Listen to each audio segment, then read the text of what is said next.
100 and up. Keep it 100 and up. Keep it 100 and up. Meant so much to me as a kid. That meant that. Damn, Spider. So look, I can hear you well though, man. I can hear you well. For sure. Because Death Row meant so much to me, that meant that Suge, you know what I'm saying, automatically became a role model for me. You know what I'm saying? That's why, you know what I'm saying, I chose certain things and the way I moved in certain ways because of, you know what I'm saying, I looked Are you trying to let me know you a dumb move? No, sir. Okay. What I'm trying to add. I'm just curious. It wouldn't have bothered me none, of course. I was just curious. Go ahead. You already checked me already in the DM. I said, man, this the Hunnids. Okay, the Hunnids. That's right. Shout out to Roland, my niggas from neighborhood. Indeed. So I say all that to ask you, man, like, what was it like, you know what I'm saying, working with Suge, man? What's your, you know? It was actually underappreciated while it was going on because of everything that you're trying to make sure you don't become victim to. You're trying to be so on point, so defenseless. So defensive that you really don't get a chance to live in the moment and appreciate what you experienced. When I look back on it, I appreciate it far more than I was appreciating it as it was going on. I look back from dealing with Suge, I was able to become familiar with people like Lisa Left Eye Lopez, God bless her soul. I was introduced to Dr. Sebi way before he became a household name based on my relationship with Suge Knight and Lisa the Left Eye Lopez. I became familiar with, very common with people like Miss Chalet, the legendary Miss Chalet, Corrupt Young Gotti. The list goes on of the experiences and people that are heavily saturated as. So I was in the same room with Sylvester Stallone like it was nothing because of fucking with Suge. I was at the Staples Centers on a regular basis watching Kobe and Shaq on the same court from a skybox on a regular basis. I was able to work with Eddie Griffin I was able to prepare some work for Eddie Griffin and present it to him with him not knowing I was going to present it. And his response was jumping on the record and calling me a genius. So all these things I can attribute to my experience with Suge Knight. So in hindsight, I appreciate it far more than I did as it was going on. So they it never really got off the ground while it was going on. Right. I wasn't too much of a priority over there at the road, being that he had Eastwood, Crooked Eye, and they were like really his focus. And so I was not really appreciating it all as it was transpiring. So it sounds like Suge was a good dude, man. But you know the way they portray him out to be, that he's just this big monster type person. What's I don't know if it's how they portray him or if it's how he's portrayed himself. So do you think that's my nigga? You know, that's my homie, and I still cannot say Suge didn't step out here like he was a big bad motherfucker, my nigga. I don't ever see Suge even try to still make that speech to this day. Like it's like Suge he walked in his game and he's walking out of it with his chest out. So right. I'm not gonna sit here and make a perception of him that he might be offended if we try to call him a good guy, my nigga. I feel you on that. Yeah. I've never seen Suge pretend to be a good guy, bro. Me neither. You ain't never met him, nigga. He didn't have to be no good guy to be my nigga, so I ain't gotta call him no good guy right now. He was my nigga good or bad. True. Do you think that you think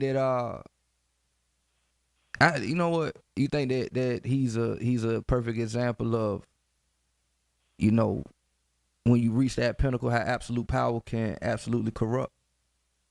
I don't know if he's a perfect. Yeah, of course. Yeah, I mean, hey, it's apparent that the power played the most part of his corruption.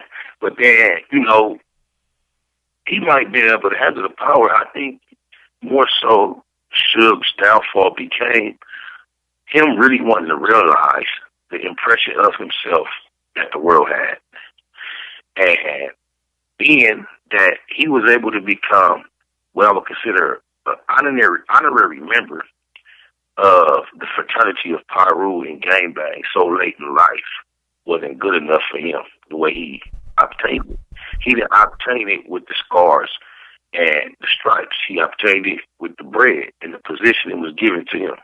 And I know a lot of time I went through it as a teenager. He just so happened to go through it a lot later in life when you all by yourself and you looking in the mirror.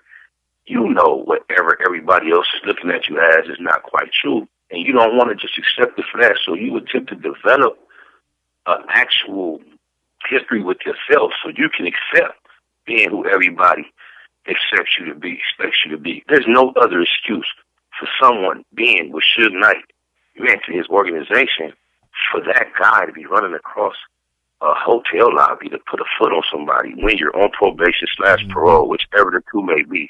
That is just so unwise, but it's that thirst to really participate in what the world thinks you must participate in. You'll do things that are totally against nobody that was Suge had obtained, that had really lived this street life out here, would have followed the crowd that day to get one guy. All the real niggas that grew up doing this shit from a young age, by the time they would have reached Suge Knight status that the world had perceived, they would have felt totally confident in not participating. But for some reason, he would have felt less of his own gangster if he had run over there and participate. And that's when you're newly in, just like Tupac. Tupac initiated that incident in the hotel lobby because he had been amongst the mob Paru for the time while this beef had been brewing with the Southside Compton niggas for months, and incidents had been taking place. He had been accustomed to hearing the name Orlando Anderson, Baby Lane, amongst the Parus, because his name was popping.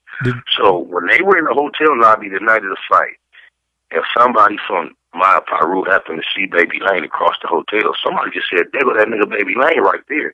I'm going to tell you, as a native of this culture, 9 times out of 10, with all those people around, the way that was in that public place, Baby Lane so outnumbered, the Paru niggas probably would have said, what that Paru like?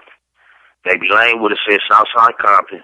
It would have been so, a little tension, and niggas would have went on. But adding an element of a Tupac, really trying to be a part of this, not really knowing that that's how it would go if he weren't here. Here, hey, there go the number one guy.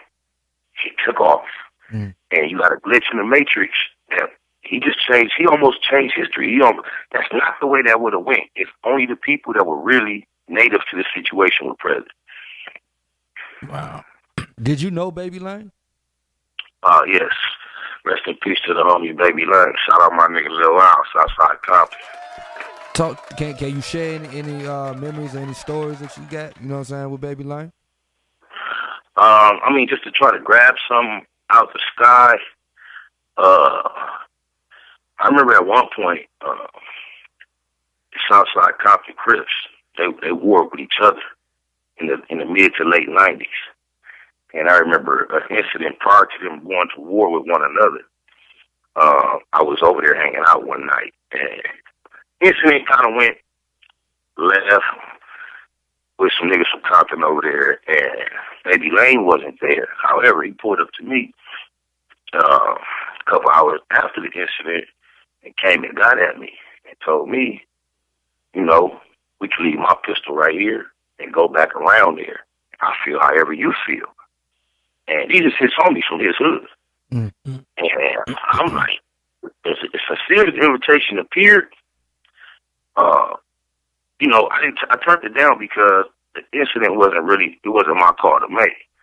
But even while I turned it down for other reasons and that, it was hard for me to process in my mind, like when I was considering it, like, damn, is this nigga serious? Can I trust this? Like, for real? And I didn't know for a while whether he was really being sincere or not, but then almost like 8 months, 9 months down the line, his hood was split in half.